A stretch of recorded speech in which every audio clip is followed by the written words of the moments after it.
Você já parou para perceber como todo filme que existe sempre tem alguma cena deletada? Sabia que isso também acontece com animações? Por trás de todos os desenhos e animações que nós amamos, existem um monte de ideias descartadas que sozinhas dariam outro filme completo, como por exemplo essas cenas de Divertidamente 2. Além da ansiedade, teríamos também a vergonha como uma das novas emoções. E não estamos falando do grandalhão que é o constrangimento, pois a vergonha seria uma emoção negativa que seria como se fosse a vilã, junto com a ansiedade.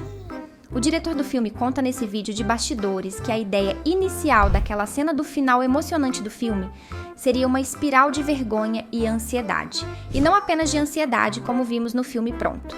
A dinâmica das emoções seria totalmente diferente, assim como a maneira que essas coisas afetam a Riley, pois uma das cenas que eles tinham para mostrar a vergonha tomando conta seria das meninas brincando de "eu nunca". Nessa cena, a Grace estaria de saco cheio da mudança de personalidade da Riley e começaria a falar "eu nunca", para forçar a Riley a confessar coisas em público e passar vergonha com o julgamento das outras, e por causa disso, as duas brigariam na frente de todo mundo. O relacionamento dela seria tão diferente que, de acordo com o diretor, teria uma cena até que a Riley chegaria a quebrar o nariz da Grace. Seria um filme completamente diferente. E podemos ver como os filmes são diferentes porque tem uma cena parecida, quando a Riley tá num rolê com as minas do time e ela começa a ser sarcástica sobre as coisas que ela gosta, pra parecer legal, e a Grace chega e confronta ela, que afasta a amiga sendo ainda mais sarcástica. E nessa versão que tivemos, ninguém quebra o nariz de ninguém. Então peguem suas luvas de boxe porque hoje vamos avaliar todas as melhores cenas deletadas que não foram para o corte final de Divertidamente 2 aqui no canal Planeta Teen. Você sabia que a abertura do filme seria completamente diferente? Durante o processo de desenvolvimento de um filme como esses, várias ideias são colocadas no papel para testarem o que funciona melhor. Então a partida de hóquei e toda aquela pira da Riley querer entrar para o time ainda nem existia. A cena de abertura original era a Riley tentando tocar uma música de autoria própria num show de talentos da escola. E claro que dá tudo errado. Ela tá nervosa, canta mal, toca mal, dá até pra ver que eles desenharam as pizzas de suor no sovaco dela, pra ser mais engraçado ainda. E aí a cena termina com as emoções dentro da sua cabeça explodindo, e a alegria toda descabelada pensando, meu Deus do céu, mas que me... No fim das contas, eventualmente eles chegaram na ideia da partida de hóquei, porque acharam que faz mais sentido com a personagem. E olha, eles estavam certos, viu? A abertura desse filme é muito boa. O diretor fala que uma das ideias que ele mais gostou surgiu no primeiro filme e que eles não usaram direito. Na cena inicial que a alegria acorda todo mundo tocando sanfona, ele ficou maravilhado de imaginar, peraí, as outras emoções estavam dormindo? Eles têm um quarto ali no fundo? Mas que ao decorrer do primeiro filme isso não pode ser bem explorado. Aí pro segundo filme, um dos conceitos principais que eles tinham era o de alegria quebrada, em que a alegria estava com problemas para operar o painel de controle e sempre que ela tentava, ela piscava a luz da sua pele. Como se ela estivesse perdendo a sua influência sobre a Riley, que estava literalmente rejeitando os comandos da alegria. Eu também acho que isso é um conceito muito da hora de se usar, muito filosófico e com bastante potencial, mas que no fim das contas, eles foram por outro caminho, porque esse era um problema muito específico da alegria. E para as coisas funcionarem nessa franquia, eles têm que poder conectar o que acontece com as emoções com a Riley para poder mostrar em tempo real como isso afeta a pessoa por trás das emoções. E não conseguiam achar uma ideia boa para a alegria quebrada. Mas mesmo assim, conseguiram manter a ideia dos quartos, e aí podemos ver eles dormindo no segundo filme. Falando em dormir, quem não pode dormir no ponto é você, que tem apenas 3 segundos para assinar o canal e ativar o sininho das notificações. Se você conseguiu, escreva "eu consegui" nos comentários, que nós vamos te dar um salve e dar um like no seu comentário. Tinha também uma cena deletada, em que a Riley estaria sofrendo para escolher um biquíni adequado para uma festa na piscina importante que ela iria no dia seguinte. E veríamos bem como funcionaria essa dinâmica da alegria quebrada. A alegria queria escolher um maiô vermelho, mas a Riley hesitaria sempre no último momento, porque o painel de controle deixaria de funcionar na mão da alegria. Depois de forçar, ele funcionaria, e a Riley pegaria o maiô que ela escolheu, e todas as emoções ficariam preocupadas. E aí de noite, na hora de dormir, a alegria seria consolada pela tristeza. Mas nada disso chegou a aparecer no filme. A ansiedade era um personagem diferente aqui. Outra cena deletada era a festa da piscina, que seria o dia seguinte da cena anterior. Aqui eles trabalhariam bem a ideia da vergonha, porque a alegria faria a Riley pagar o maior vexame na frente de todo mundo, arruinando as chances da Grace de ficar com o garoto que ela queria e que estava dando moral pra ela. E o pior, com todos filmando até o momento em que a Riley jogaria a Grace na piscina, que não sabe nadar.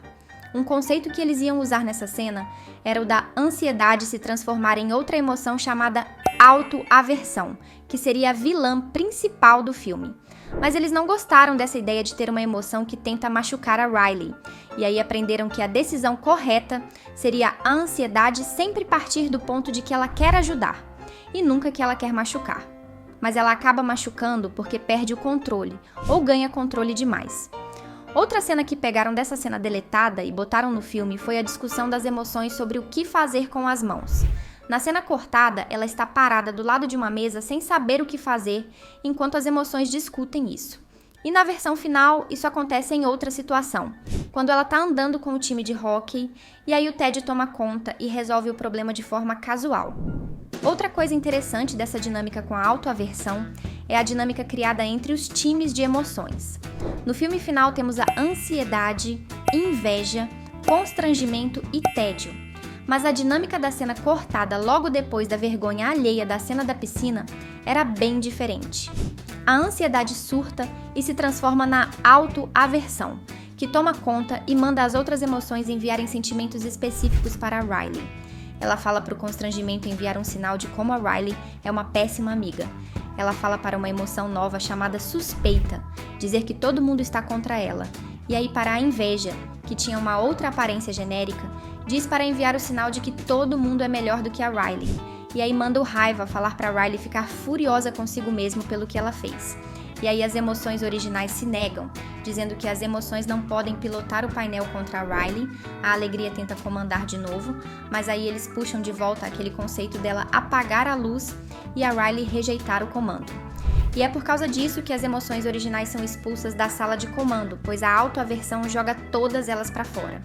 Isso foi bem parecido com o que acontece no filme Pronto, em que a ansiedade e as outras novas emoções colocam as antigas na garrafa de vidro. Eu acho que essa dinâmica teria sido muito interessante, mas teria feito o filme se transformar em algo bem mais sombrio e adulto, como um filme de terror psicológico. Outra coisa que foi reaproveitado foram os sinais que as emoções mandaram nessa cena, que acabaram sendo aqueles fios de crenças da Riley. E se você quiser continuar a discussão em outro lugar, entre na nossa comunidade do Discord, apenas para maiores de 13 anos de idade.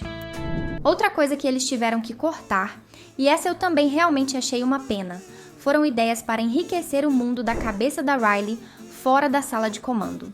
Isso aconteceria depois que as emoções originais fossem expulsas pela autoaversão. Essas ideias estariam todas juntas num cenário parecido com a Terra da Imaginação, em que eles até visitam no segundo filme, mas de uma forma muito breve. Aqui na ideia cortada, eles fariam uma espécie de parque temático de diversões, com várias atrações com trocadilhos envolvendo atrações de parques e estados emocionais que uma pessoa pode ter. Por exemplo, podemos ver nos esboços que eles mostram um lugar chamado Parque da Puberdade. Também teria uma atração chamada Balanço de Humor, que provavelmente seria usado para mostrar de forma engraçada as mudanças do temperamento de Riley. E o meu favorito de todos esses é a Montanha Russa Emocional. É um trocadilho tão besta, mas que funciona aqui porque é justamente essa a situação em que algo assim faria sentido, sem fazer todo mundo se contorcer de vergonha alheia por causa da piada ruim. O diretor do filme disse que eles se divertiram muito criando várias cenas nesses lugares, mas que no fim das contas tiveram que descartar tudo, por aquele mesmo motivo que já foi mencionado em outros momentos do vídeo. As coisas só funcionam se puderem cortar para a Riley e mostrar como tudo aquilo se manifesta em suas ações, em tempo real. E como não conseguiram pensar em nada para criar essa conexão, cortaram a cena fora.